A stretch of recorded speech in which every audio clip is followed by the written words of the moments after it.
Neil McTaggart's Crossing, a story of 1920s Scottish emigration to Canada.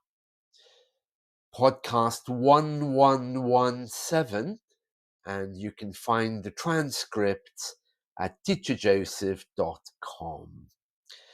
Episode 8, The Deer at the Door. The morning began with a strange sound. It was not the stove, or the wind, or birds. It was something heavy bumping against the front door. Uncle Robert was awake fast. He pulled on his boots. "Stay in your bed, Neil," he said quietly. He opened the door, but it would not move far. Something blocked it. Robert pushed harder, and a smell came inside. Blood and animal fur. Then Neil saw it.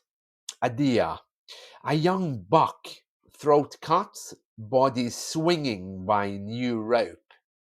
Thomas came out from the back room rubbing his eyes when he saw the deer. His face went red. His hands shook with anger. "They did this," he shouted. "Keating's men.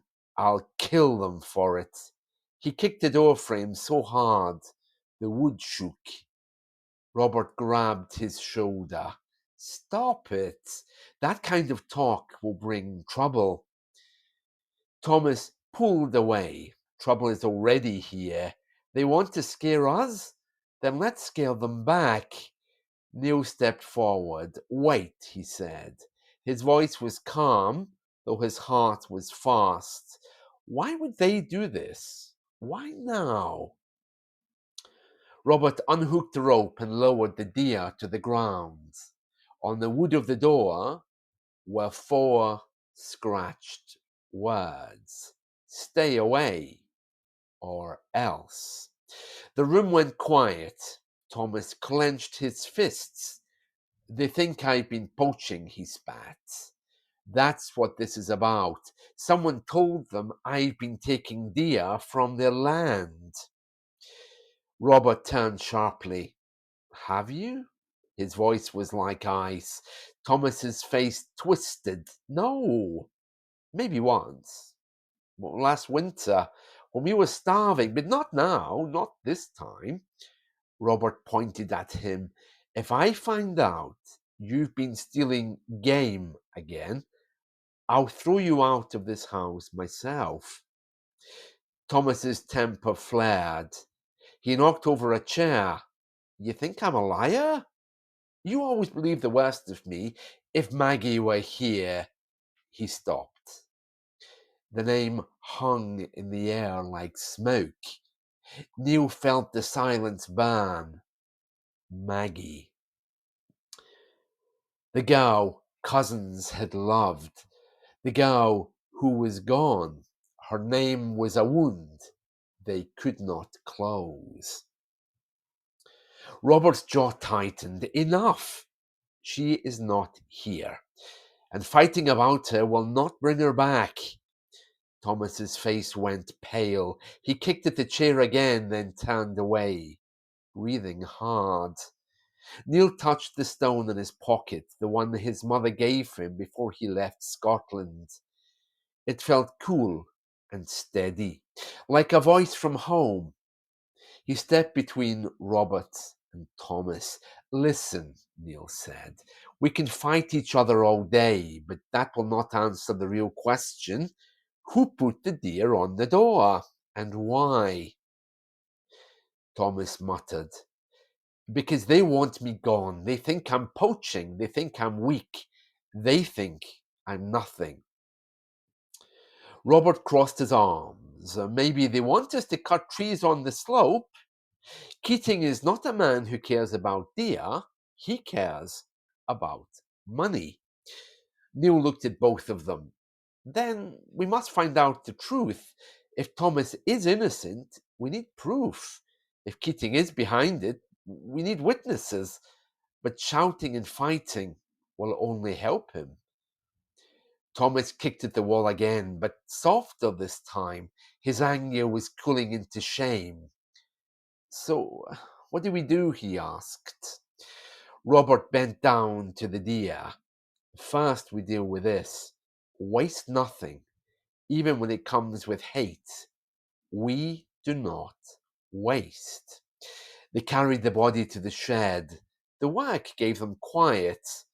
Thomas held the antlers while Robert cut. Neil passed the knife when needed. The smell was strong, but the rhythm of the work made it bearable. When they finished, Robert washed the blood from the door with hot water.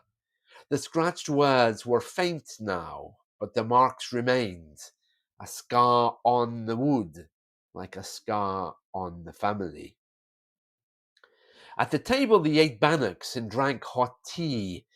The food warmed their bodies, but not their hearts. Thomas pushed his cup away. "They think I'm a thief. They think I'm a killer. I'm not." His eyes were wet, but his voice was hard.